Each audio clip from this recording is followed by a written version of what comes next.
Harder. He's got a bit of luck on his side as well. Fourth in the championship. The two riders behind him in the championship, Danish and Hamada, both out of riders that have come through in the ATC over the years. Grand Prix winners and established Grand Prix riders have become the norm.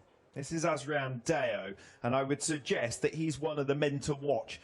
He's a little bit further back down the grid. He starts 17th on the grid in race 1 and climbed up to finish in 9th, his best in the class. And he starts, as I've said, a couple of places higher up this time. This is Sharil, who had a really strong... These kind of bikes.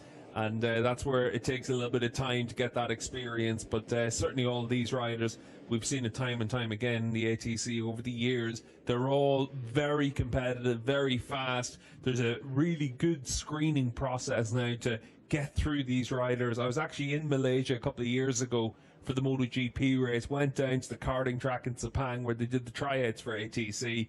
And it really is a case of getting the best of the best from each of the different regions. From the start, firing his way through in the early stages. And Tetsuya Fujita, who starts from P15, and he managed to work his way up from 17th to 9th at the first time of asking. Every race so far this season. Daniel Sharil on pole position on the 21. He's got 3 podiums in a row. And then Gun Maye on the number 5 machine. He's had 3 podiums through the course this season. We'll do our very best to keep you abreast of the championship situation as we go through as well, because this could be the race in which it's all settled. If you get wet weather, it will quickly become treacherous out there. Yeah, whatever weather we've had so far today has come from the ocean backwards, so it is pushing with it some clearer skies. So hopefully for the 12-lap Asia Talent Cup race, we're able to... Race 2, and it's a slightly different order to what we had for race 1 yesterday. It was a demolition derby at the first time of asking around this Mandalika International Circuit. And 2 riders unfortunately withdrawn through injury. Kanta Hamada, fractured left forearm, and Hakim Danish, a crash from 5th position. He's out with a double fracture to his right wrist. So we're 2 riders down, but that does mean that several riders promoted to be a little bit closer to the front. And a couple of riders to watch further down the order. Adrian Deo, starting from P10. He was very competitive, right? Number of laps. Finally, we get underway with race 2 of round 3 of the 2021 Asia Talent Cup, the Indonesian round. The second time of asking, we get underway. Fast start immediately from the number 21. The pole sitter Daniel Sharil has really made a break in the run down towards turn 1. They're practically 8 abreast further back in the pack. Furusato's made a good jump from the second row of the grid. That's Ferdaus as well. Completed the front row of the grid. Masaya Hongo, the 17-year-old from Japan, is directly behind them. A little bit of liberties being taken there on the outside of the circuit. Hongo just being picked off by Gun Mie, who recovers 4th position successfully.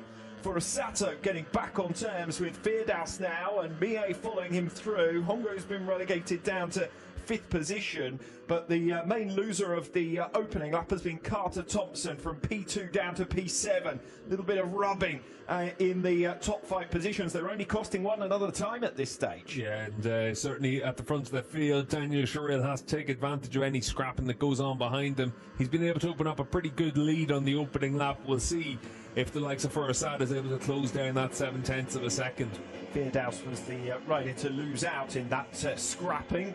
And you can see them all still at it, but it's enabling the leaders to break away. Daniel Sharil, the fastest man first time around, 3/4 of a second he's gained over Furasato, running very, very wide. One of the riders there, I think Fadilla from 5th position, has ended up dropping a couple of places there. Furasato then 3/4 of a second behind Sharil, the race leader.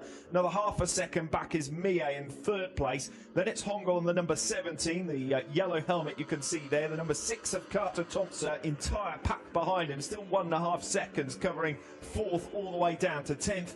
And then a separate group from 11th position down. But we're quite rightly watching the lead trio, and this is Tayo Furasato, who might have started in 5th position, but has spent the majority of this race in P1, right where he sits at the moment, under some pressure once again.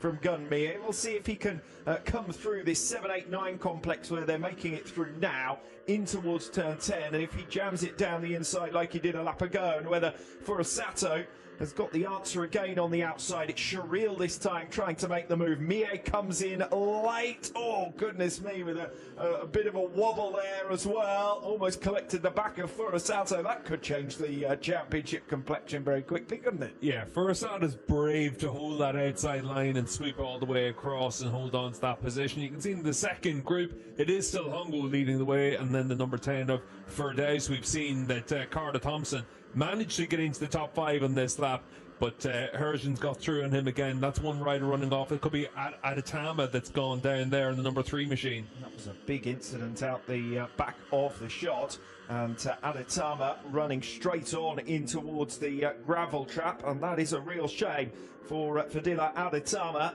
the number 3, and that is going to be a 5th retirement out of 6 races in this 2021 campaign. I said on the grid that he'd been a little bit action and prone at times, and so it's proven in this race too. Yeah, no luck yesterday in an incident at turn 10, and then this incident at turn 13, and a high-speed crash for him, but good to see him back on his feet and just trying to get that belly pan cleaned out. We'll see if he tries to get back into the race. We did see that riders that crashed in yesterday's race were still able to remount and score some points.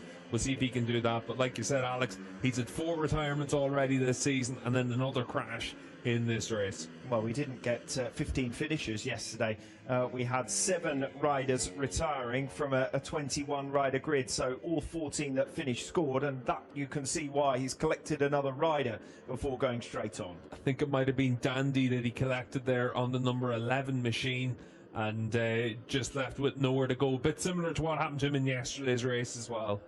Lap 8 of 12 then, and Sherrill has left Mie just as we saw yesterday, and is going with Furusato, and they're absolutely nose to tail. They're making their way in towards turn 10 with 4.5 laps to go, and Furusato still got the 3rd race of the weekend here this afternoon. 3 laps to go then. Furusato out in front, 3/10 covering your lead trio, as it has been for the majority of this race, to be perfectly honest. Furusato back in front, and Daniel Sherrill, his closest points rival, stuck down in 3rd. Gunmier's been the more pugnacious of the 2 over the last lap or so. I was getting a bit confused with my championship standings as well. So certainly for Furusato, the easy target is win the race, win the championship, and he's doing exactly that once again. He's opened up another couple of tenths of a second, but we've seen in this sector of the track, this is where the number 5 of Gunmia is very fast and able to bridge that gap.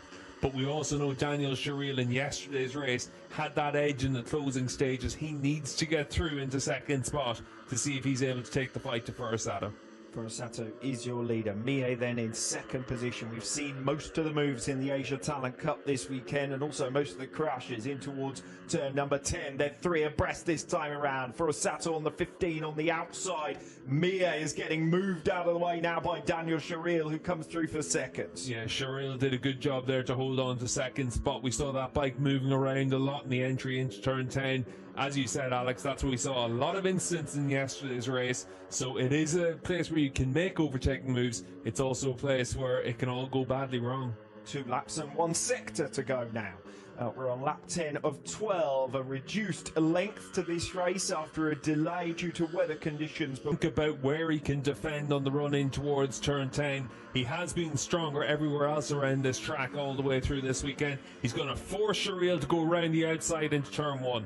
Daniel Sherrill, who was more than 3/10 of a second faster than Furusato, the race leader, last time around, gets around the outside into turn 1, and Furusato eases him out, and then there's a bit of a moment for Daniel Sherrill coming through the 1st turn. He's going to have to work harder than he ever has if he wants to beat Furusato, the man of the moment. Yeah, super riding from Furusato. Forced Sherrill to go the long way around the outside then in the start-finish straight in the run into turn 1. He's going to have to try and do something similar on the run into turn 10 as well. That's Sherrill's best chance to make the move. We saw Shireel was willing to make the move wherever he could. Yes, no big moment there for Gunmi, and he's gone out onto those big serrated curves on the outside line as well.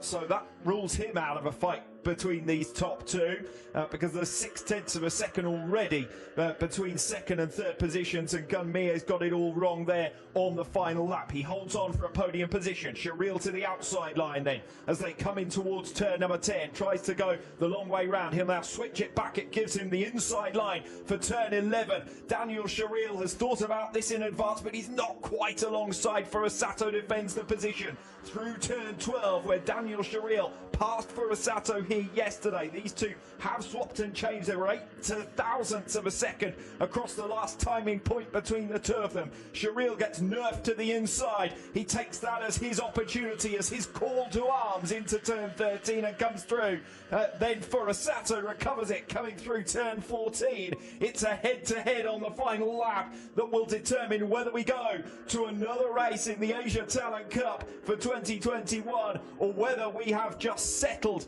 the series standings. One final sector to go. It's Furasato, the leader, on the number 15. It's Daniel Shireel, the pretender, on the number 21. I don't think he's going to be close enough coming off the final turn. It's a drag race down to the line.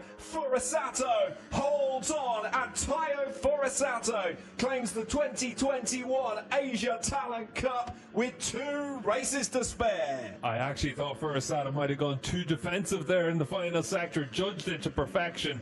Really good race performance from him. Hongo takes 4th. Thompson's up inside the top 5 once again as the rest of the field comes through to claim the points paying positions. Yes, Thompson rounding out your top 5. Feardaus for Jita, an isolated 7th position. Wakamatsu in 8th for Dilla, and Dandy rounding out your top 10. But it was all about the top 2 in the context of the championship. We had a very similar race to what we had yesterday. We had exactly the same outcome. A 6th win of the season for Tayo Furasato. Yeah, and if you want to see how on the limit Shireel was to try and make the moves to take the race lead, we saw through turns 6 and 7 he had a bit of a moment. We saw on the run into turns 12 and 13 he had another moment. That was the deciding factor. It meant that into turn 15 Furasato was able to take a normal line. He didn't have to defend the position. He did take a defensive line on the run through 15 into 16, and he was able then to exit the corner nice and clean and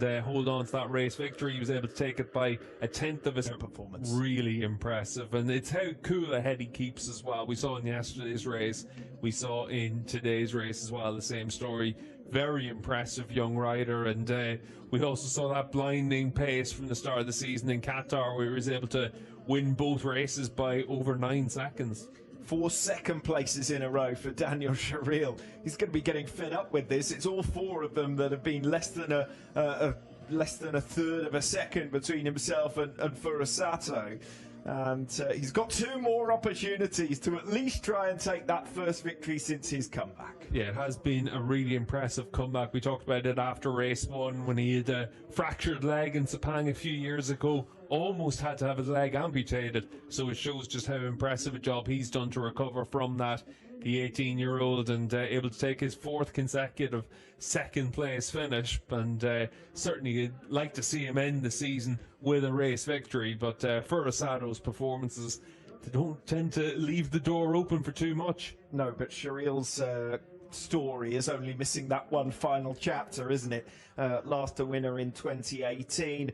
Of course, he had that severe injury to his leg in 2018, and has been on the road to recovery since, and only got back on a bike in August of last year. Really incredible just for him to be challenging for, well, it's incredible that he's walking, frankly, but it's incredible that he's challenging for podium positions in being less than a second to the race winner. Gunmie with another 3rd position. It's the same podium trio as we had in race 1 here yesterday, and it was a very similar race, the way it panned out, the way it played out. And it does mean that each of those 3 riders extend the gaps between them, and directly behind them to Carter Thompson, who got relegated into the secondary group and had to work hard just to come home for 5th. Congratulations, guys, as they now make their way into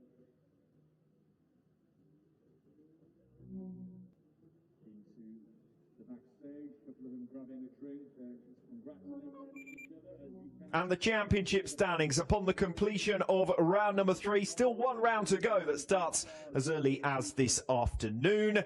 No change in the top 7 positions, as you can see. Hakim Denish and Kanta Hamada both missing from the remainder of this 2021 season through injury, so they're likely to slip back. Sharul Sharil is in pride of place with an opportunity to pass the pair of them. The top 4 look fairly settled, although we could still have a battle before we got underway, but he was again made to work for it. If anything, Taya Furusato is probably pulling on the level of the other riders around him. Yeah, certainly has done a great job all the way through this season. And when you look at what we saw from Pedro Acosta in the Moto3 World Championship coming through from the Red Bull Rookies Cup and from CEV Moto3, there is that level that you can reach from these Talent Cup races.